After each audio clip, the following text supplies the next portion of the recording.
Good morning everyone. Magandang araw Eastern Visayas. Welcome to our Kapihan sa PIA Eastern Visayas. I am Gemma Tabao of the Philippine Information Agency, your host and moderator for today. For the information of everyone, February 2 is being celebrated as World Wetlands Day. And among the wetlands that we have are the peatlands.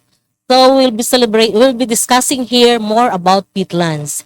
And to give us all the information, we have our guest, our Indonesian guest. We have Mr. Tommy Satya. Good morning, sir. And we also have Dr. Eleanor Nirmala Sara. Good morning, Doc. Doc Ellie and Sir Tommy are from the World Resource Institute. We also have Miss Marjorie Pamplona of the Forest Foundation Philippines. Good morning, ma'am.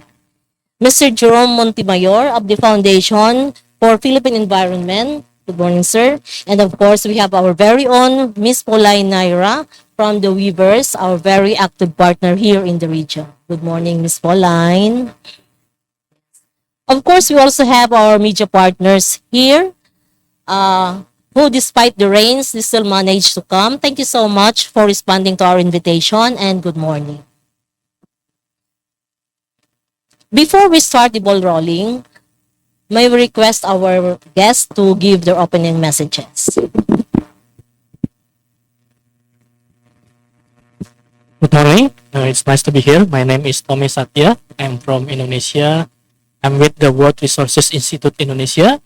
And I'm here within the framework of the project Sustainable Use of Haze Mitigation in ASEAN. Okay, Ms. Pauline. Naupay nga aga aton nga tanan. Ako hi Paulina Nayra. I'm Paulina Nayra from the Women Enablers, Advocates, and Volunteers for Empowering and Responsive Solutions. We're based in Leyte.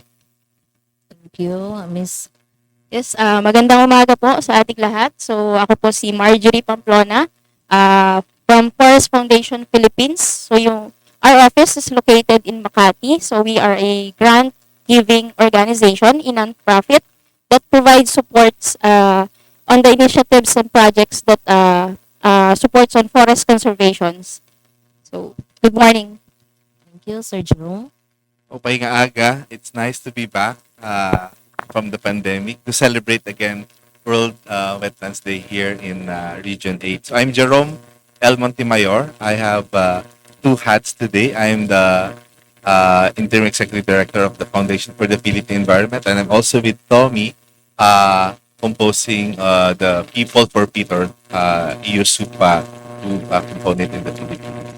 Thank you, Sir Jerome. Okay. I believe our guests are now ready to answer our questions. To start, could our guests tell us what peatlands are? Anybody from the group? I'll take that question, Okay, thanks, Ms. sir. Jan. So, I'll speak in Tagalog para mas maintindihan ng mga kasamahan natin. So, ang peatlands po ay parang imagine nyo meron kayong parang palanggana. No? So, puno siya ng tubig. So, parang siyang it's a depression sa kalupaan or terrestrial ecosystem kung tawagin sa technical na lingwahe. So, mapupuno muna siya ng tubig. And then, eventually, sa mahabang panahon, napupuno po siya ng mga organic materials, mga patay na halaman, yung mga dahon, sanga, or kuminsan, pati mga hayop. No? At ang unique na characteristic niya, hindi sila nag-decompose, hindi sila nabubulok. Parang nape-preserve sila. So, mapupuno ito ng organikong material at magkakaroon ito so dati parang palanggana. So ngayon, pag napuno siya, magiging para siyang dome. So punong-puno yan ng organic material and may unique na mga puno, halaman at mga anyong hayop na nabubuhay doon sa peatland. Na meron tayo dito. Mamaya, pwede namin. Okay po. So, next question. Do we have a question from RMN? Balita.com, Mr. Kevin.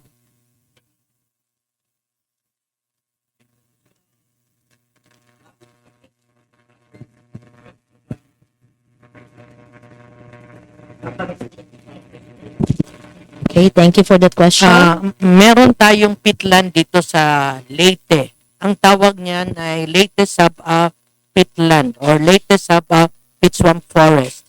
Sa ngayon, marami pang lugar doon sa Leyte Saba Peatland na intact forest pa at meron din iba-ibang paggamit ng peatland. So, we'll get to know about the Leyte Saba Peatland and we have the second largest peatland in the country. The largest one is in Agusan, in Mindanao, and the second confirmed peatland is the Leyte Saba Peatland. It's covering the municipalities of San Miguel, Alang-Alang, and Santa Fe. Very big. Very big. Meron pang iba. We also have other peatland areas here in Region 8. One is located in Basay, Samar, and then the other would be in the Nalukaban, Eastern Samar. So at Northern Samar in Tambuhan. So actually Region 8 has many peatland areas in the country, but yun po, ang major is malaking peatland is the Leyte Saba. So,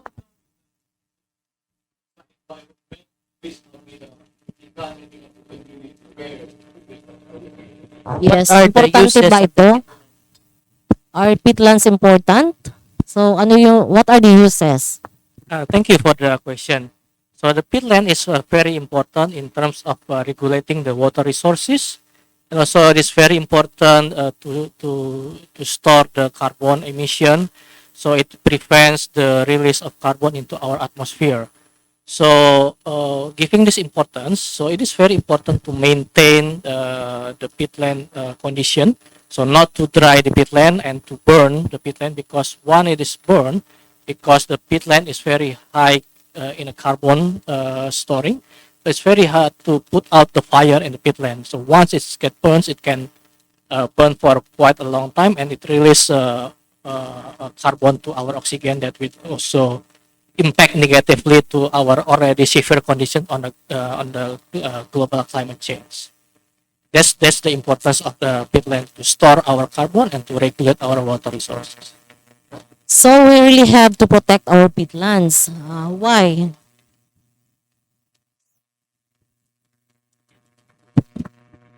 So, in addition to what Tommy mentioned, no, peatlands like the latest Saba Basin peatlands here in Region 8, it is home to a rich biodiversity. So, flora and fauna.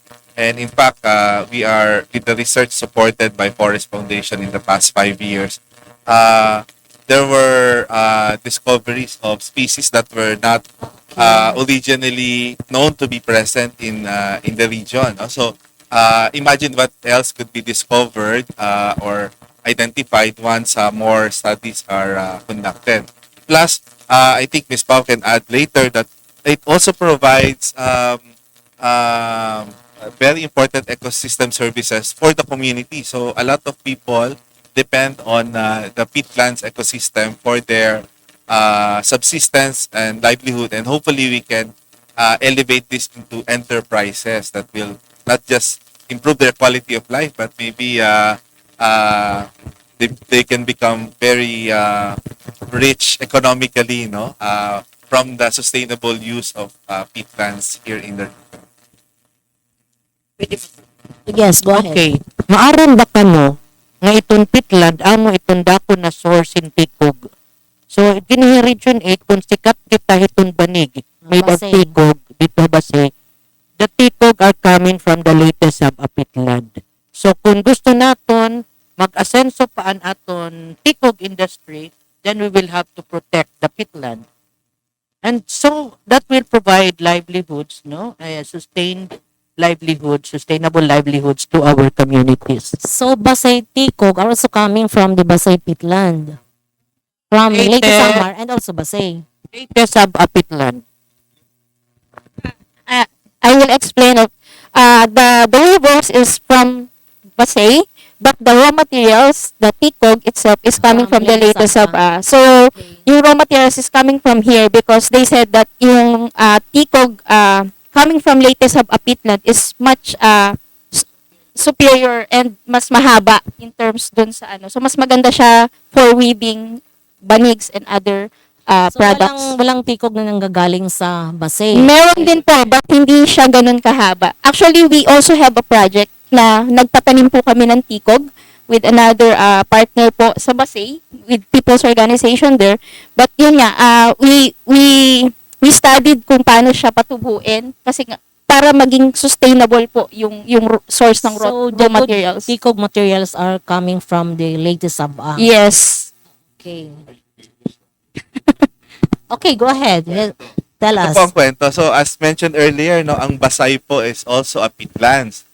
Yes. So, yung vegetation doon, yung tikog, should also be present in Basay. Now, bakit kailangan kumuha pa from Leyte Sabah? Because Basay was not sustainably managed. So, it's considered already as a degraded peatlands. Okay. Water was drained. There were land conversion. So, hindi, sa pandaling salita, pasensya na po sa ating mga kababayan sa Region From 8, Basay. napabayaan po natin ang Basay. Pero, kailangan pa rin natin siya pangalagaan kasi meron pa rin siyang stored na carbon. Now, kaya dito na kumukuha sa ibang peatlands kasi dahil nag-degrade yung ecosystem, yung peatland ecosystem. So, syempre, naapektuhan din yung growth ng mga vegetation doon, kagaya ng tikog. So, yun po ang mangyayari kung ganun din na papabayaan natin yung iba pang peatlands in Region 8. An important resource na nakakatulong sa community ay mawawala or magde-degrade na. So you are saying na maganda yung management sa Leyte Sabah Peatland or very active yung Leyte Sabah Peatland? What we are saying is, haluag dito Leyte Sabah Peatland na pwede pagkuhaan hitong tikog. But then, kung pabayaan hiya, if it is not taken care of, kung pamadon, di rin na ito hiya manunubo. So, amo ito na kinahanglan talaga i-protect ang peatland.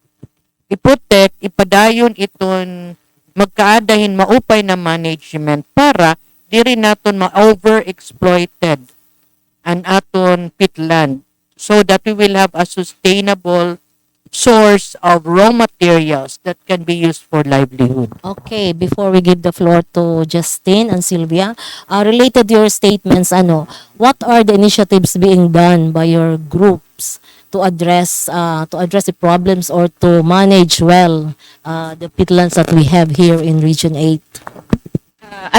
Ako muna Okay, yung go magsagot. ahead. So, as Forest Foundation po, as an organization that supports projects on forest conservation. So, we had a 5-year project with local organization together with weavers, IIRR, ELAC Visayas, and VSU Alang-Alang. So, we conducted a lot of research, scientific researches on Leyte Sabah.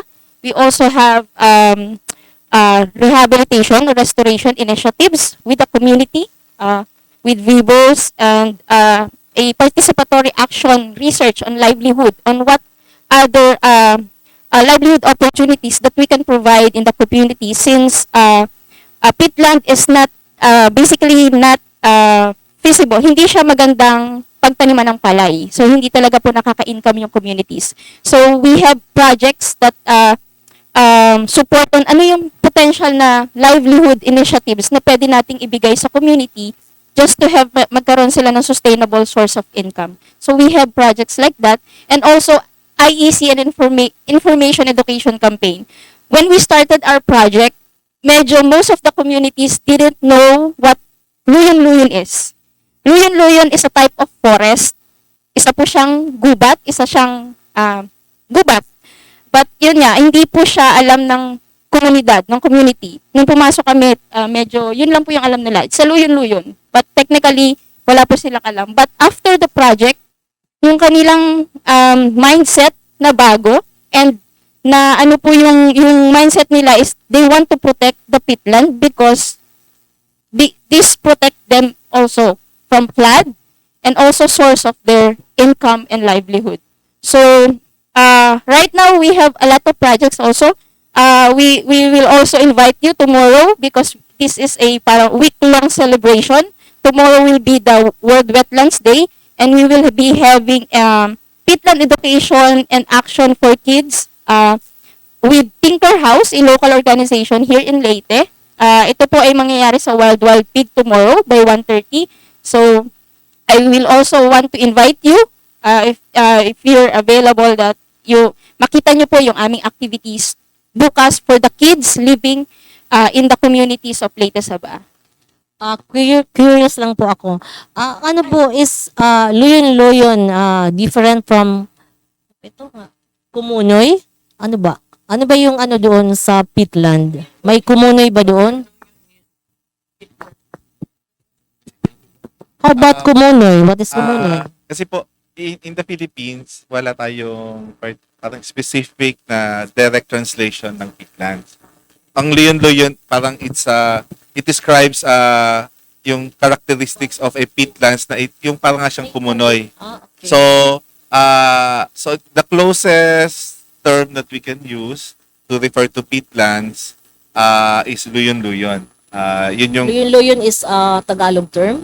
it's waray. Waray. Sa Okay. Tagalog naman po, it's lati or latian. Latian is the equivalent of luyon-luyon. In Visaya, I think it sounds like luyon-luyon then, but I cannot recall the exact term. But that's the closest po na term that we can use to refer to peatlands. Luyon-luyon. But technically, if we kung maging linguist tayo, there should be a specific term pa for peatlands. But for people to easily understand, I think when you say luyon-luyon na intindihan na nila.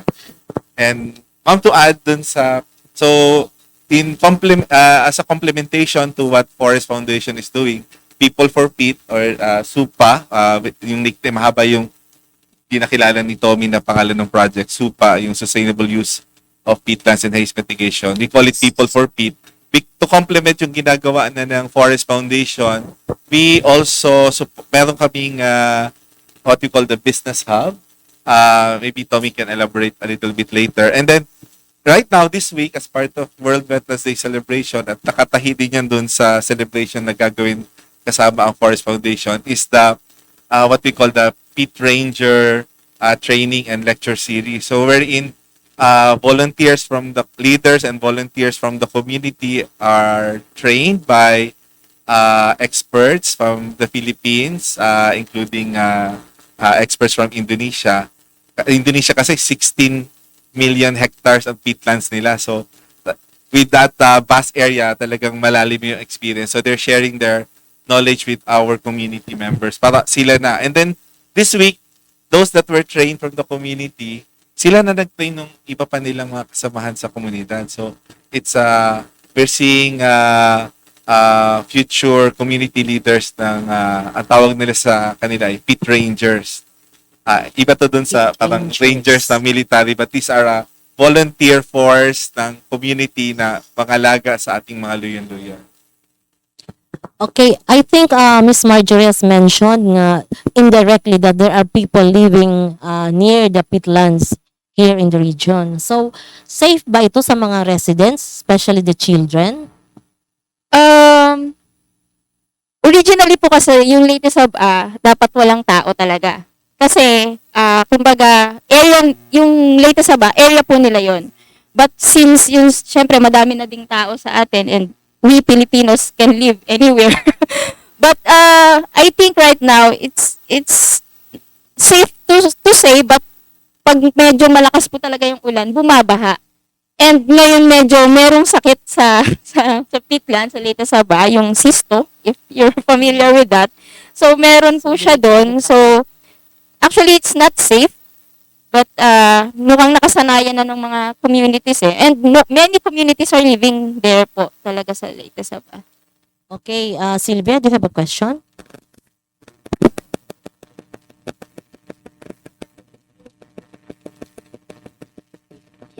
Like what I said earlier, Basay in Samar and Nalukaban in Northern Samar.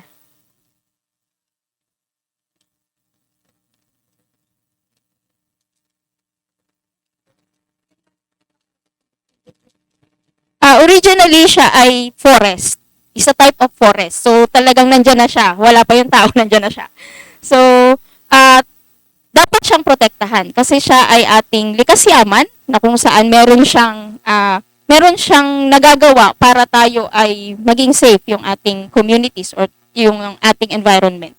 Hindi siya dapat masira kasi kung masira siya, look kung ano yung pwedeng mangyari sa atin, babahain tayo. Kung may mga kalamidad, wala nang magliligtas sa atin. So madali tayong ma-devastate. Yung ganun. Medyo hindi pa po. Ang peatlands hindi pa po ganun kakilala sa Philippines. Kaya nga po ito yung isang hakbang para makilala po talaga ano yung luyon-luyon, ano yung peatlands, ano yung importance niya sa atin, sa ating mga Pilipino. And lalo na po sa inyo, living here, na kung saan malawak yung peatlands na area ninyo. So, yun po yung gusto naming iparating, ang makilala at malaman at paano tayo makakatulong na ito ay conserve at i-protect.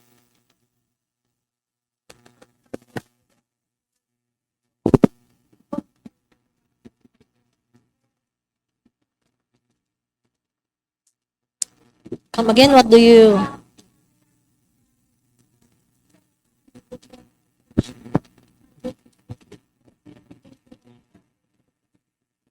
Yes, so you mean projects na may mag-support? Yeah, dapat din talagang suportahan o maging aware po yung ating gobyerno na talagang bigyan ng suporta o tulong na maprotektahan yung ating mga peatland areas. And also nga po, dahil may mga communities na po na nakatira, kailangan din po natin silang tulungan na kung saan dun po kasi sila kumukuha ng income or livelihood nila na sa palagay natin hindi sapat. So, kailangan ng gobyerno para po tulungan sila na ma-provide ng tamang livelihood na pagkukuhanan nila ng kanilang income.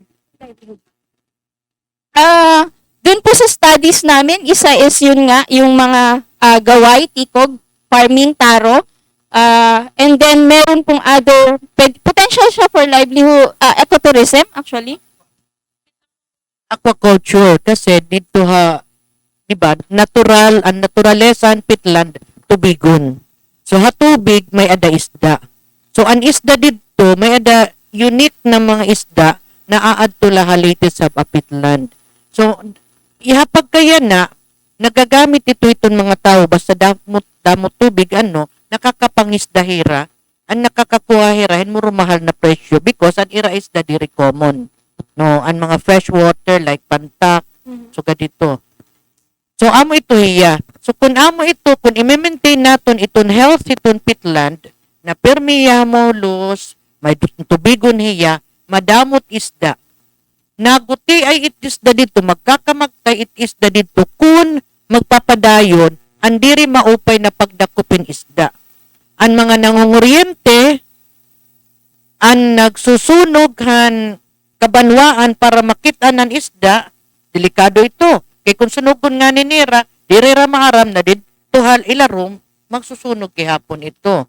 Pagkatapos, nagbubutang pahin, may dapag pinambubutang na chemicals na para baga magluya ang isda para madali magdakop. So itong diri mag-upay na mga practices na pagdakop ang isda makakaguba. Another na makakagubahan naturalesa makakamatay itong mga tuminungnong dito, mga indigenous or mga native species dito, kung bagbutangan tilapia. Kay butangan nga ni tilapia, invasive, pagkakaunon ang mga native.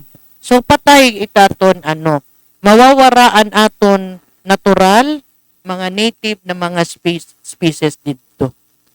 Okay, kaya Sylvia, anin hira nga aton mga bisita para pagbulig protektan aton peatlands in coordination with our local government units. Am I right? Okay. So, next question will come from Justine.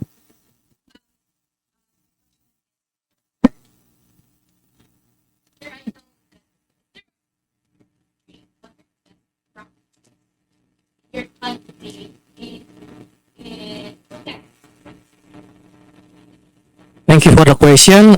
We have a huge areas of peatland in Indonesia. So it's more than 16 million hectares of peatland in Indonesia. So let me talk also about the tropical peatland in Southeast Asia. So this region, Southeast Asia, it actually hosts more than 20 million hectares of tropical peatland.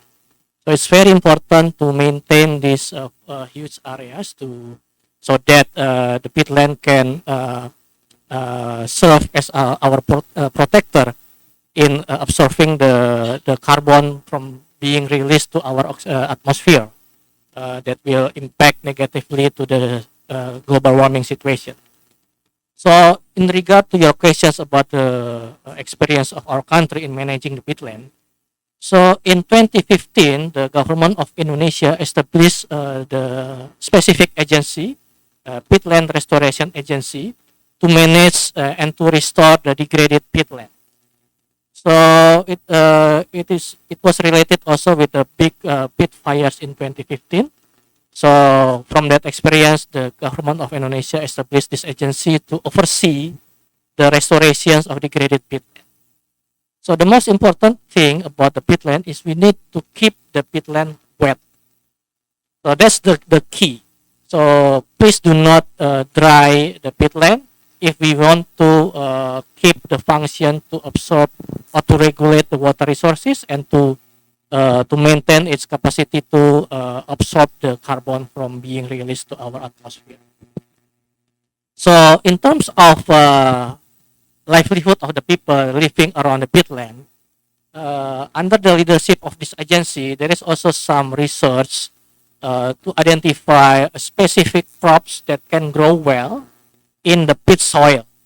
So not every crops can grow well in the peat soil, and we need to refrain from converting the peat into to dry the peat for planting the unsustainable or not a very common crops to the peatland.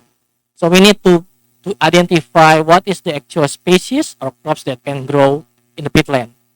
Like for example, the teak oak. In Indonesia, we have sago. I think there needs to be a research also in the Philippines to identify what sort of crops that is suitable for to be planted at the peatland. So it needs more work, more research to identify. I cannot give you an exact answer what type of crops that is suitable for peatland in the Philippines. But what I can say is try to find a local crops that is actually can live well in the peatland without having to convert the land and dry the peatland. So that's the more sustainable way if you want to take the benefit of the peat.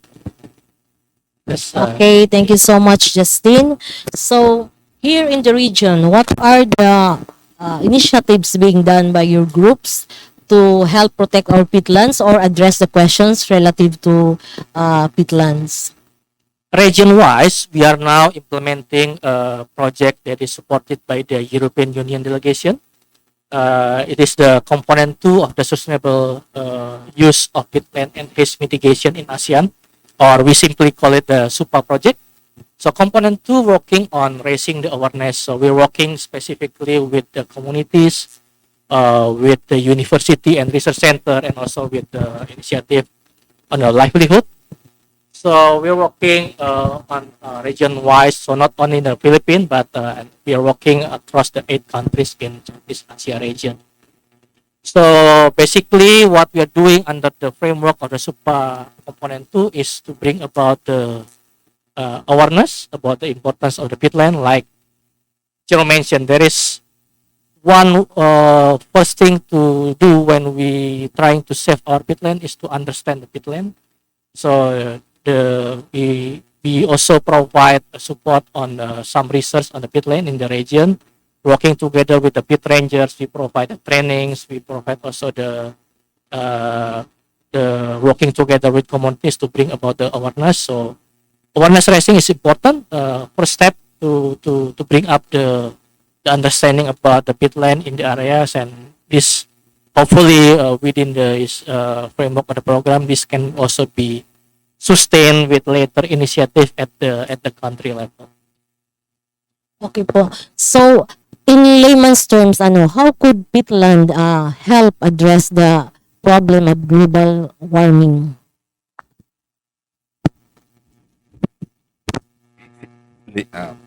layperson's term, no? So, yung pong climate change or climate crisis na nararanasan natin lalo na dito sa Region 8, nung dumating si Yolanda, yung super typhoon Yolanda, kasama na yan sa yung epekto ng climate change or climate crisis, yung extreme weather events. Ngayon, ano ba yung isa sa pinaka-punot dulo noon? Yung sobrang dami ng greenhouse gases or carbon dioxide at iba pang mga greenhouse gases ating atmosphere. Ano nakakatulong ang luyon-luyon, ang peatlands? Sinisip-sip ng peatlands ang carbon. Ayan, imbis na nasa atmosphere siya, matatrap siya sa kalupaan na kung saan hindi siya makaka-create ng greenhouse gas effect na nagiging sanhi ng climate change. So, napakasimple. Ang nature na ang nagbigay ng solusyon. Medyo tayo mga tao, dinisrupt lang natin. Pero actually, nandyan na siya. Kailangan lang nating suportahan yung ating luyon-luyon para patuloy niyang sipsipin yung carbon, i-store niya doon for life, may forever. Magba-Valentine's Day na rin kasi sabi ko walang forever. Pero ang peatlands, kung mapangalagaan, forever niyang i-store yung carbons. At yung ating mga luyon-luyon sa Pilipinas ay parang consider na bata pa. Marami pa siyang masisip-sip na mga carbon kung pangangalagaan natin. Kailangan po i-sustain. At nakakatuwa na po dahil dito sa Leyte Basin Peatlands, meron na pong local conservation area ordinance sa Alang-Alang at saka sa Santa Fe. But meron din pong nakasalang sa province na proposed provincial ordinance para maitatag ang Leyte Basin Peatland as the entire province na local conservation area. At hopefully, one day in the future, maging either critical habitat siya or maging protected area siya para assured yung funding din at support ng gobyerno. Sa ngayon po, yun nga, isang challenge yun. Paano ba natin ma-ensure na may pagkilos both ang government, civil society at business para pangalagaan yung ating luyon-luyon.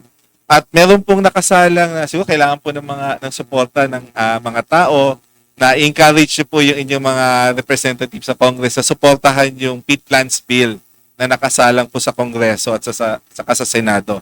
Pag yun po ay napasa, nationwide po mabibigyan ng mas matinding proteksyon ng ating mga luyon-luyon ng mga peatlands. O siguro ngayon kasi nakapagbigay na tayo ng information, siguro naman yung ating mga tao dito ay magsusuporta na sa ating bill. Okay, we have a question from Bombo Radio, Mr. Max Montesa.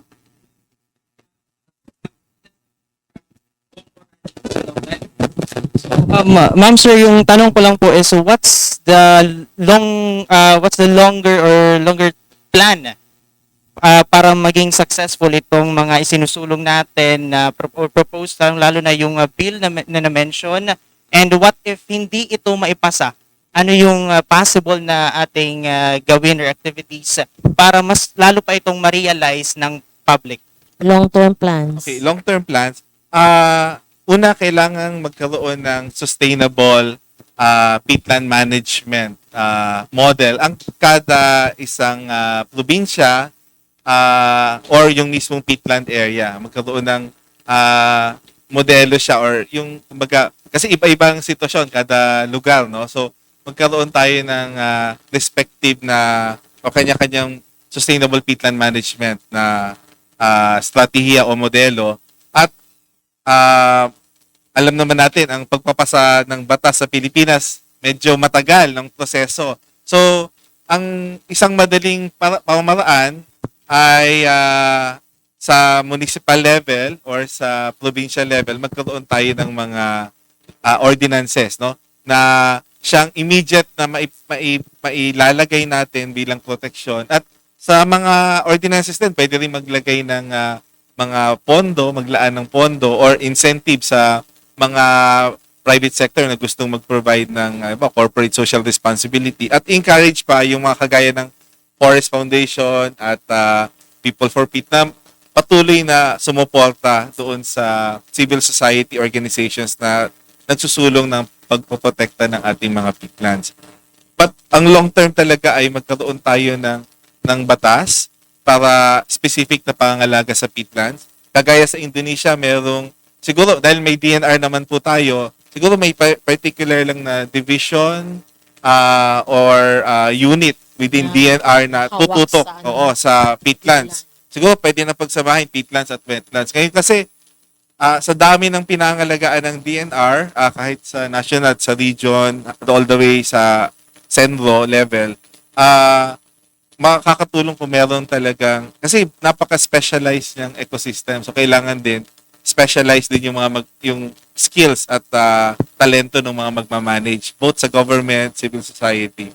At yung business naman, sana marami pa yung kagaya ng Wild Pigs na nagnenegosyo, pero kakabit ng kanilang negosyo ay yung pangalaga ng peatlands. At yung ating mga communities, on the long term, sila yung direct stakeholder.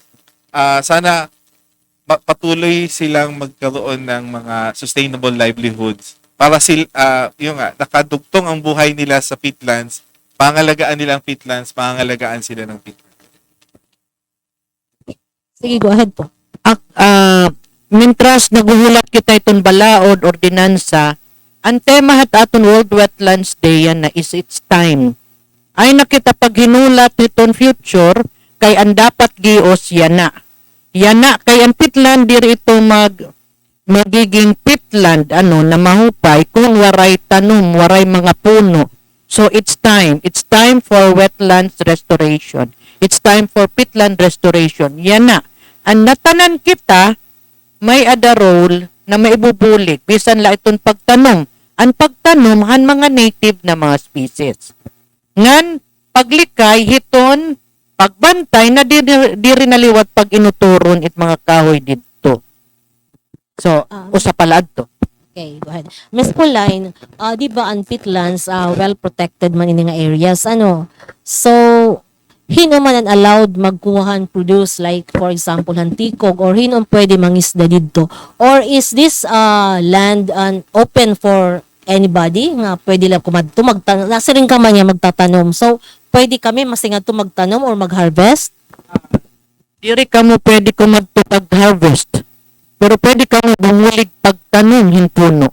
Han mga communities, may dakita mga people's organization dito, may Danira Nursery, na may adanira propagate ng mga seedlings na pwede naton i-transplant ngadto sa peatland. So we work with people's organization. We coordinate with the barangay kay amot makabulig ha aton, makatutdo ha aton kung hain pwede. Kay diri lang lihat basta pagkadto peatland. Kay kundi ka na maaram hiton peatland, malulubong ka. Oo, so may special ito kay naabot itong 14 feet it kahalarom liwat. So may protocol good talaga protocol pagkadto. good. Pero anybody can go there. Anybody can go there, pero amo init aton At his own ginlilikyan risk. yan na. Amo aton ginlilikyan yan na iton patakas la na unregulated na pagkadto pagdakop iton mga iton wildlife. So amo dapat iton maundang. Okay, so kung makig-coordinate kami ng mga people's organizations, pwede kami masingad to or pwede kami for free mag-harvest o mangingisda? No? Rigad ka mo makaka-harvest dito ngan mangingisda.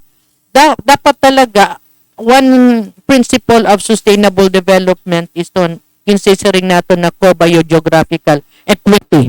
Ito siyahan na makakatagang time with resources ito dito kundi ang community themselves. Okay. Okay, so magkinahanglan ma-respeto kita nga tohan community. Pwede ka mo pumalitit ira produkto. Okay. So kapag kaya na do we have researches, ongoing researches on peatlands natin din? Like what I said po a while ago, we have a lot of scientific researches. So, Like for example, flora and fauna research, value chain analysis, socio-ecological, water in the peatland soil. All of these researches can be found in VSU alang-alang. Sila po yung naging partner namin. All the scientific researches. We also have a Peatland Resource Center in their campus in VSU. You may want to visit yung campus, and you can interview them. All of the researchers are professor in VSU alang-alang. So Who They are funds the research? Forest Foundation fund. Wow, ang dami nilang Yes. pera. So, Forest Foundation funds all the researches and other initiatives nga po dito sa Leyte Sabah.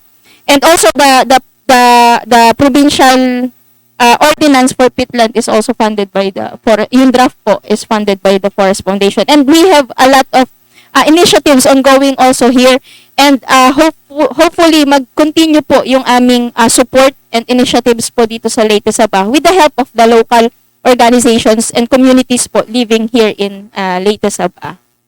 Thank you po sa Forest Foundation para sa kaperahan. Nagla ko, Yes, yes, Jen. ma'am. Yes, sir.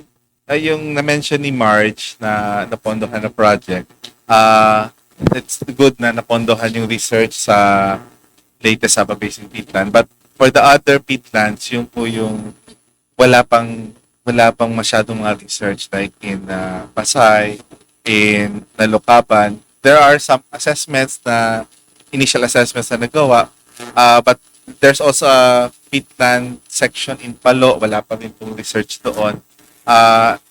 Apparently, there is also a peatland area in Maydulong, somewhere in Maydulong, Eastern Samar. Pero again, wala pa ring research in terms of confirming kung talagang peatland siya. Definitely, it's a wetland.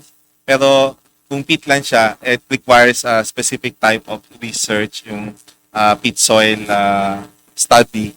Hindi naman siya complicated na gawin, but it also requires a lot of work, no, to identify the presence of peat and to determine the boundaries. So, and then yung dinagdag ni Marge, yung pangailangan sa ibang peatlands in the region ay identification, confirmation, identification, boundary delineation, then yung characteristics, yung kanyang biological, physical, and socio-economic profile. So, kulang pa po dun sa iba. So, buti na lang, nag-support ang Forest Foundation ng project sa IRR, Weavers, ELA, and PSU, Alangan.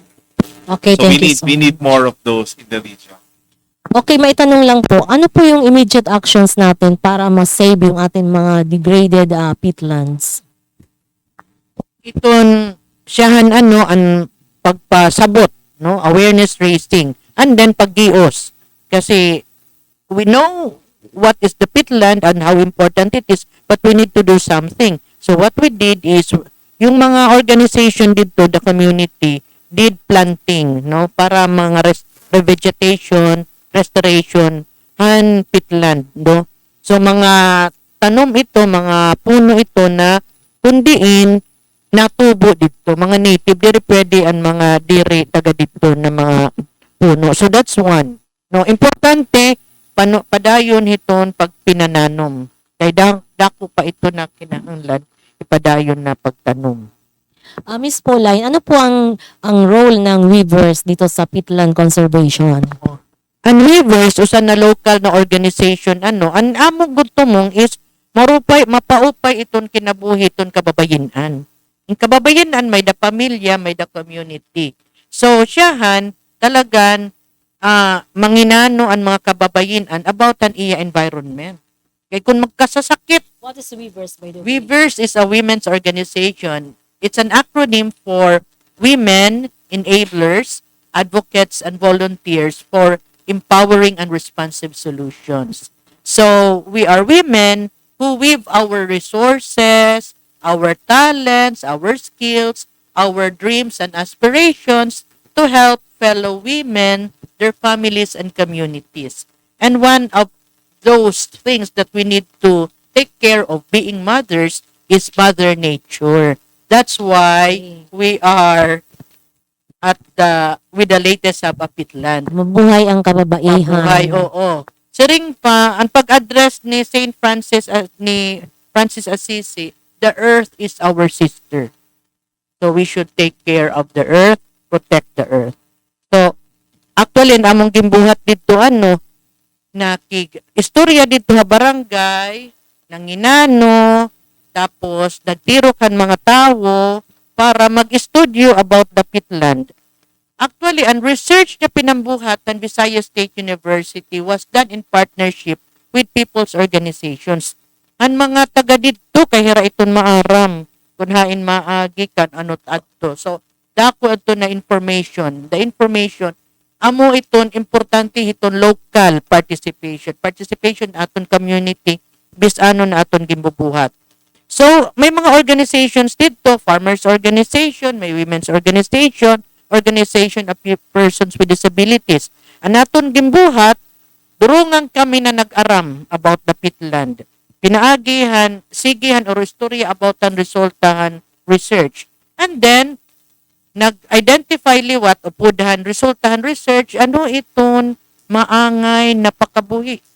Okay, nasa ring man na di rin nanunubo it mga pinantatanom dito. So, nagkaadahin bagan nag-model, no? Nag-model. Hiton mga peatland friendly na livelihood. So hira lagi hapon ito ng mga people's organization na nag-implement. Ano ititatanong? Gintutduan liwat hira kud ginaano pamilinghin igtaranom, pagpating, pag-maintain it nursery, tapos pananom kung ginaano. So may ada kita eksperto no na ni Dr. Militante na nabulig haaton para paggiyahan mga tao. So ang importante matutduan, once people are aware and they are supported no to do action, they will really do something. So, among good iton importansyan people's participation. That's what we do as weavers. Amo iton awareness and then community Okay, thank you, Ms. mobilization. Pulay, and information. Do we still have questions? Ms. Sol of PIA.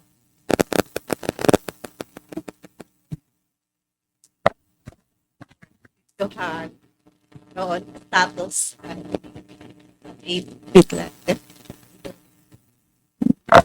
The real score is ideally ang peatland man ito hiya public land forest. So wala ito tag-iya kundi re ang naghimo. Ang nahinabo git convert pang good hiya into a rice fields kay gin man hiya gin covered hiyan carp. Oo. So covered hiyan carp so may da ito mga tag-iya. Ang mga tag-iya kung diri ra maaram kung ano iton gamitin peatland, maghihimo hirahin mga activities na masut haira na makakabuligit ira pakabuhi. An may ada mga higayon na mga dirihiya mga peatland friendly na mga activities. So, kung dirihiya harumamay, no, pag influencehan mga owners and land. Kasi syempre may daman niya kalugaringon na aspiration liwatan paggamit. So, amo ito na kinahanglan, i-educate good na tanan, mga landowners. Damo ito hiya na kinahanglan na pag-restoryahan and government agencies like the Department of Environment and Natural Resources and the Department of Agrarian Reform so that we will be able to really kumbaga implement projects no together with those with the owners of the land on that will sustain no the use of the peatland no that will maintain, that will protect, that will rehabilitate the peatland. So may ada mga challenges, no? May ada nagpapadayon na, may ada nagkwakwari, may ada nagsusunog, May mo pagudin yung efforts. may ada nag-uuto din puno, diri kita maram, may daliwat tagahantin wildlife. Oo, so damo ito na kinahanglan pagburubligan. Okay. So, sige, Sol, go ahead.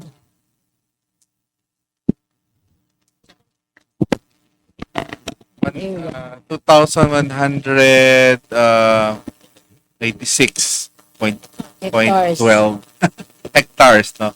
Now, may mga older maps po na nag-indicate na nasa around 3,000 hectares na to. So we already lost about 1,000 hectares. So hindi dapat talaga sabi nga it's time. This is the line. No more further degradation dapat hindi mawala yung sa Leyte Tabao Basin peatland. And then yung sa other peatlands sa region, kailangan talagang bigyan na ng pansin. Ang good news is yung counterpart of the EU SUPA kasi kami ni Tommy, EU SUPA 2, the non-state actors, mga civil society groups, there is a counterpart in government. And ang good news is kasama daw ang latest Tabao Basin Peatland sa pilot sites nila, yung sa demo sites na EU SUPA 1, which is led by DNR, and dito sa region, DNR Region 8, sa Senro Palo, Penro, Leyte, and Senro Palo. So, may another project coming in to support doon sa but yun nga po, ay yung kailangan talaga maaral yung iba pang mga peatlands in the region, in other regions. Yung FPE naman is working with other NGOs in other regions kasi may mga nadidiscover din mga peatlands. But dito, dahil nandito ang Forest Foundation, sila yung champion natin. So, yung mga, ako na magpapromote sa inyo, yung mga gusto pong mag-pursue ng projects ng mga CSOs, wag po kayong mag-atubili. Nandyan po ang Forest Foundation Philippines. In other regions naman po na wala ang Forest Foundation, then you can ask other funding agencies like FPE o yung Foundation for the Philippine Environment. Kung gusto nyo aralin yung inyong peatlands, kumilos din sa pagprotekta, kagaya ng ginagawa dito sa Leyte Tabao Basin Peatland. So marami pa po kayong assignment sa region kasi ilan yon, Palo, Naluktaban, Basay, may Dulong, and supposedly in the maps, meron pang dalawang maliit na peatland somewhere in Tanawan. Pero if you go there, parang hindi nyo na makita. So, what happened? So, before it's too late, it's time now. And thank you sa PIA. Hindi ngayon, kailan pa.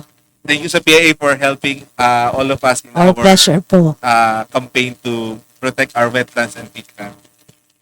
May I add, ma'am, one last. But yung Forest Foundation po is not only supporting peatlands. Ano po? So, Forest Foundation nga po ay nagbibigay ng suporta through grants, projects sa buong Philippines. Actually, Sierra Madre and Luzon, Palawan, Misamis and Bukidnon, and then Samar and Leyte po. So, kami po is a grant-giving organizations who supports po yung mga NGOs, local people's organizations, and IPC, civil society organizations. So, if meron pa po kayong mga kakilala na pwede naming matulungan, may mga projects or initiatives with regards or links sa forest conservation. So, kami po ay nandito lang parate, but yung office po namin is in Makati. But from time to time, narito po ako to visit dito po sa area. So, thank you po. Really big thanks to our NGOs and INGOs. Ang laki ng tulong niyo po. Yes, how could we reach you po? Opo, you can visit our website, Forest Foundation Philippines. Meron din po kaming Instagram. Meron din po kaming Facebook. So, pwede nyo po kaming ma-visit doon. And also, I will give you po yung contact number po namin after po nitong. So, pwede rin namin i-course through sa Weavers. Sa Weavers. Oo. Opo. Yan po. Okay, so para sa kaalaman ng lahat, pwede makatulong yung ating mga NGOs po dito. So, there's a question from Christian. No. Okay. So, meron ako kasing go ahead. question dito. Ako na din ang mag-interview. Pwede bang mag-apply yung media, for example, a media organization, a group of media people to be trained on environmental journalism? Makaka-fund ba yung foundation? Yes po, anything with regards or link to forest conservation, pwede po yung that kind of initiatives. Pwede po sila. Okay, so wala na po tayong questions. Are there other concerns na you might want to discuss? Of course, we'd like to invite everyone to the walk. Tomorrow's oo. activities. Buwasan aga, we're going to walk for and in the peatlands. Amo inihiya. Adula diri kita makatut halarom ay kabaraka. Adila kita hiton bagaganggang, at least you will have a chance to meet the peatland.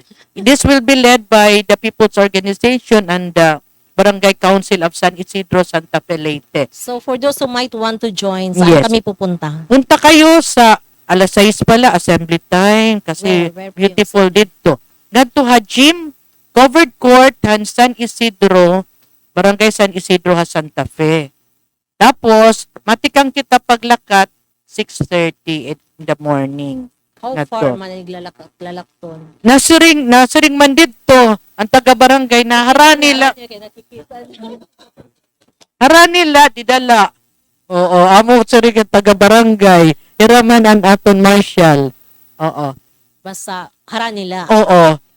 Pagdarahin payong, kay maramang kamo na baga nag-uuran-uran, pagdarahin boots, oo, or something, sapatos na makakaprotect. Pagdara ka mong kalugaringon na surudlanin tubig, pagdaraliwat ka mong kalugaringon na Snacks. surudlanin kape. Kay So, may snacks ipoprovide. ay breakfast ba? Oo. Courtesy of people for Peat. Salamat. Okay, so, that will be this is tomorrow. open for everyone. Yes, this is open for everyone. May registration. Libre. Waray. Lilista lang namon kamo. So, this is a half-day activity. Yeah, oo. It's not going to be to take half day. Kasi Sa morning, mas morning dapat yan. mas morning para di kita mapasuan. Okay, Hopefully, di rin mapasuan. so kanya-kanyang kadto. Then, there magbabaktas from Santa Fe to. Basta hara nila. And then, so are then- there other activities? Yes po. After po nung walk, so during in the afternoon naman po, ito po yung Peatland Education and Action for Kids with Tinker House po. Ito po ay gaganapin sa Wild Pig. So ito po ay basically activities for the kids. So syempre, sino po Kids ba? nandoon. Yes po, living in the kids and their parents living in the Leyte Sabah. So ito po yung aming initiatives naman po, activities namin to celebrate po itong World Wetlands Day tomorrow. So kung maka-join din po kayo, you can join there po. So, one To- day lang po yung activity. Half day lang po actually. Yes, one day tomorrow, ma'am. Parang we celebrate po Just yung for the World celebration. Wetlands Day celebration tomorrow. So, thank you po. So, wala na po tayong tanong. Okay, so since there are no more questions, at this point in time, may we hear the parting messages of our guests? I want to thank you again for this opportunity, and I appreciate the welcoming of the PIA and also the communities that we visited so far in the Philippines. So my point to close this discussion is that there is of course a limitations of the project can do. So for example, the component 2 of SUPA will finish in April this year. So of course, this need to be sustained with other initiative, and also during our visit, we also met with the office of the NNR and also with the mayor office to share them with them on what initiative and investment that has been made within the framework of this project. Currently, we have trained 9 pit rangers.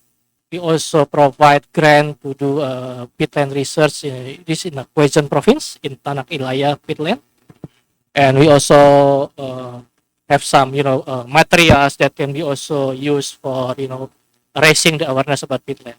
So we already had the discussions with the local government unit with the hope that they can also continue this initiative, because it is the government that have their budget so to further elaborate the activities with the community. So hopefully, with the support of the colleagues here, the weavers, the Forest Foundation, this early investment that has been made by the project can be sustained in the long run. And we will see that if there's also opportunity, we'll be very happy also to instigate other initiatives related to peatland. Okay, thank you so much, Sir Tommy Satya, our Indonesian partner from the World Resource Institute. Ms. Pauline?